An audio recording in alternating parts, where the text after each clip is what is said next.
Good evening 12th class. आपका next topic है enzyme उत्प्रेरण। Enzyme क्या है? एंजाइम जटिल नाइट्रोजन युक्त कार्बनिक यौगिक है जो जीवित पौधों एवं जंतुओं में ही उत्पन्न होते हैं। ठीक है। और जब कोई भी अभिक्रिया को एंजाइम उत्प्रेरित कर रही है तो उस अभिक्रिया को हम कह देते हैं एंजाइम उत्प्रेरण। ठीक।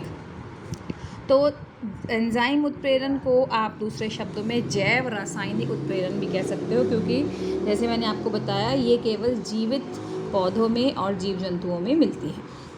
ठीक है। इसके लिए आपको बेटा उदाहरण सीखने हैं। जैसे फॉर एग्जांपल आपने जो खाना खाते हैं उसमें सुक्रोज को ग्लूकोज और फ्रक्टोज में तोड़ना, ये इन्वर्टेज एंजाइम से उत्प्रेरित होता है। ऐसे ही ग्लूकोज को अगर जाइमेज एंजाइम मिल जाए तो वो इथेनॉल और कार्बन डाइऑक्साइड में कन्वर्ट हो जाती है। और भी बहुत से एग्जाम्पल्स आपकी बुक में हैं, तो इस टॉपिक में केवल एग्जाम्पल्स आप पढ़ लेंगे, ये बहुत है। ठीक है।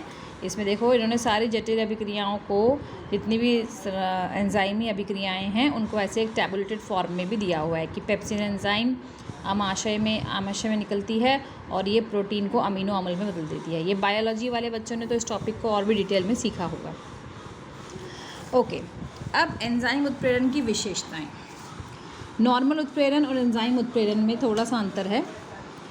पहला जो डिफरेंस है या जो इनकी विशेषता है कि एंजाइम उत्प्रेरण ये जैविक अणु की अभिक्रिया की दर को 10⁻20, ठीक है, 10⁻20 तक बढ़ा सकता है। यानी कि इसका उत्प्रेरण एफिशिएंसी या उत्प्रेरण दक्षता बहुत अधिक है। नेक्स्ट, विशिष्ट प्रकृति। एंजाइम कौन सी एंजाइम किस मॉलिक्यूल पर एक्ट करके क्या उत्पाद देगी ये फिक्स है। देखो जैसे सुक्रोज है, सुक्रोज पर इन्वर्टेज एंजाइम अपनी अभिक्रिया करके दिखाती है तो ग्लूकोज और फ्रक्टोज बनता है। वहीं माल्टोज पर इन्वर्टेज एंजाइम काम नहीं करती है, वहाँ पर माल्टेज एंजाइम काम करती है और तब आपके जो उत्पाद होते हैं वो ग्लूकोज ही होते हैं। तो ये एंजाइम की जितनी भी अभिक्रियाएं हैं ये विशिष्ट प्रकृति की होती हैं। नेक्स्ट है अनुकूलतम तापमान। जिस तापमान पर सबसे ज़्यादा अधिक सक्रिय होती हैं ये एंजाइम उसको हम अनुकूलन तापमान कहते हैं। और एंजाइम की अभिक्रिया के लिए अनुकूलन तापमान लगभग 298 केल्विन से 210 केल्विन तक होता है। ठीक है।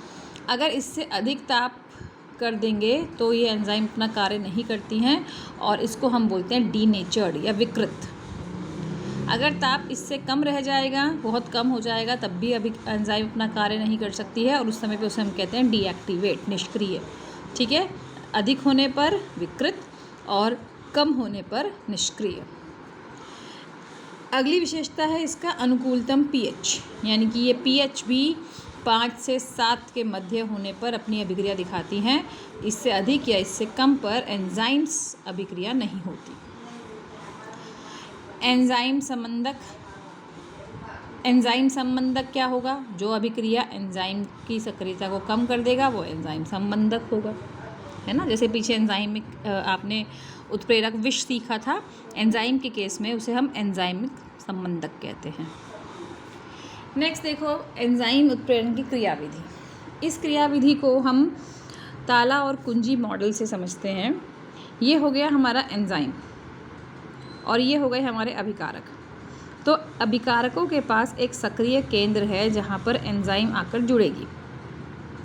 इस सक्रिय केंद्र पर एंजाइम जुड़ जाती है और जो हमारा सबस्ट्रेट है, मतलब जो हमारे अभिकारक हैं, वो उससे टूटकर उत्पाद में बदल जाते हैं। जैसे ही ये उत्पाद बदला, इसका सक्रिय केंद्र खत्म हो गया तो एंजाइम को फ्री कर देंगे, एंजाइम फ्री हो गई और हमारे अभिकारक से उत्पाद बन गए। ठीक है। अब इसके बाद बेटा आप लोग सब 9.5 कंप्लीट करेंगे और कुछ क्वेरीज होंगी तो मुझसे पूछ लेना। Thank you.